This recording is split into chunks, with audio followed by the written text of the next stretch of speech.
Polisi masih menunggu hasil otopsi untuk melengkapi petunjuk mengenai meninggalnya diplomat Kementerian Luar Negeri Arya Daru Pangayunan. Kita bahas bersama praktisi kepolisian Brigjen Polisi Purnawirawan Yosef Asri Suari dan sosiolog kriminal yang merupakan dosen Purna dari Universitas Gadjah Mada, Suprapto. Selamat malam Bu Sri dan Pak Suprapto. Selamat malam.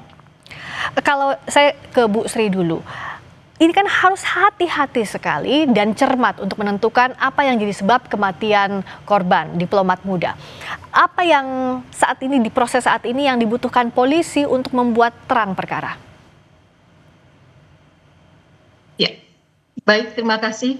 Pertama yang bisa menentukan langkah kepolisian adalah jawaban atas penyebab kematian. Nah, penyebab kematian ini dilakukan oleh teman-teman dari forensik. Ya. Sementara yang menangani kasus ini adalah mengumpulkan bukti sebanyak mungkin. Ya. Maka titik awal adalah TKP. Maka TKP kita bisa lihat diperluas areanya, semua dilakukan pengecekan. Biasanya polisi menangani kasus seperti ini dia sudah punya gambaran-gambaran beberapa kemungkinan atau hipotesis A, B, C sambil menunggu apa yang menyebabkan kematian korban. Kematiannya apakah karena pernapasan yang terganggu atau apa nanti itu pemeriksaannya sangat komprehensif di bidang laboratorium forensik kepolisian. Baik itu dari kedokteran kepolisiannya, kimianya, dan sebagainya. Jadi itu sangat kompleks. Nah, setelah keterangan kematian itu terjawab, artinya mayat itu atau jenazah itu bisa berbicara, ya, baru tuh terungkap. Nah, sekarang yang dilakukan oleh teman-teman kepolisian, apa saja yang harus dikumpulkan? Sebanyak mungkin. Ya. Jadi boleh dari keterangan dari teman-temannya, boleh riwayat rekeningnya, boleh riwayat transaksi dan sebagainya, itu semua dikumpulkan. Terlebih barang-barang yang bersifat pribadi seperti handphone, laptop dan sebagainya itu mutlak itu ya. Ya, itu jadi sebanyak-banyaknya bukti dari olah tempat kejadian perkara, juga hasil dari otopsi untuk mengetahui penyebab kematian ini yang ditunggu. Kalau saya dari Pak Suprapto sebagai sosiolog kriminal, dari yang kita lihat oleh TKP sekarang, lalu juga ada scene atau tayangan CCTV sebelum korban meninggal, apa yang bisa dirangkai, apa yang harus dirangkai oleh polisi soal ini untuk menentukan kematian korban, penyebab kematian korban? Iya, baik ya. Jadi kalau kita lihat dari tayangan CCTV ketika korban pada malam itu datang akan membuang sampah, kemudian dia masuk, itu memang tidak menunjukkan kondisi kegelisahan gitu ya. Ada tanda-tanda bahwa dia mengalami gangguan, apakah itu teror ataupun sakit tertentu gitu, sehingga kecil kemungkinannya bahwa dia akan melakukan bunuh diri, karena sepanjang yang saya pernah amati, biasanya orang-orang yang akan melakukan bunuh diri setidaknya akan nampak gelisah, tidak setenang langkah yang bersangkutan ketika mau membuang sampah gitu. Jadi rangka untuk memastikan itu, saya kira memang beberapa bukti yang perlu cermati tadi, misalnya bagaimana sikap dan perilaku korban sebelum meninggal,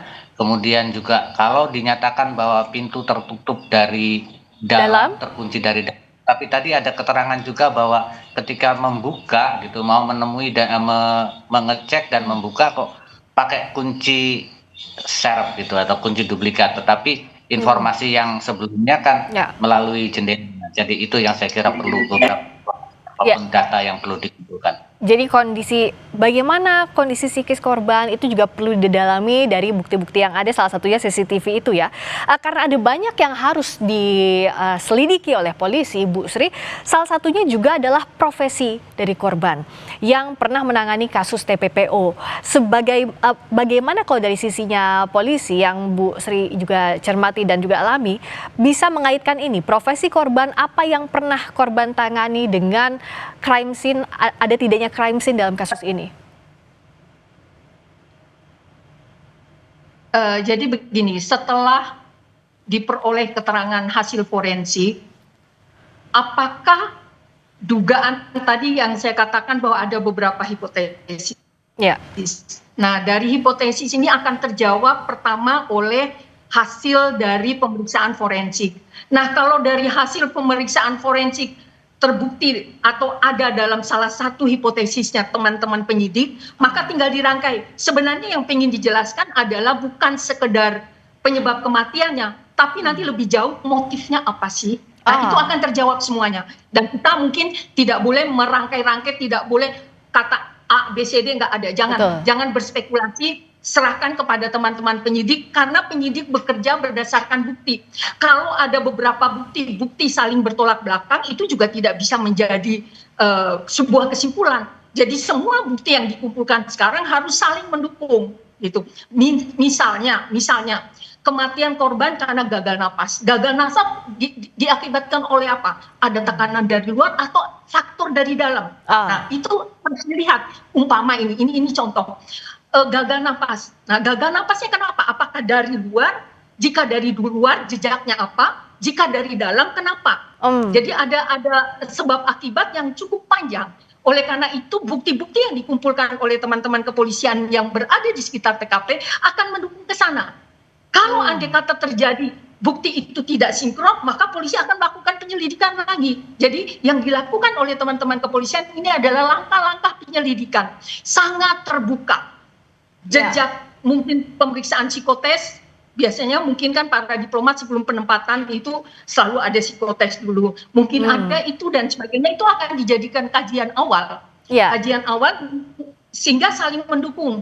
Apakah kajian awal pun bisa dilihat dari riwayat beliau masuk. Apakah dia memang punya kerentanan di sisi psikologis?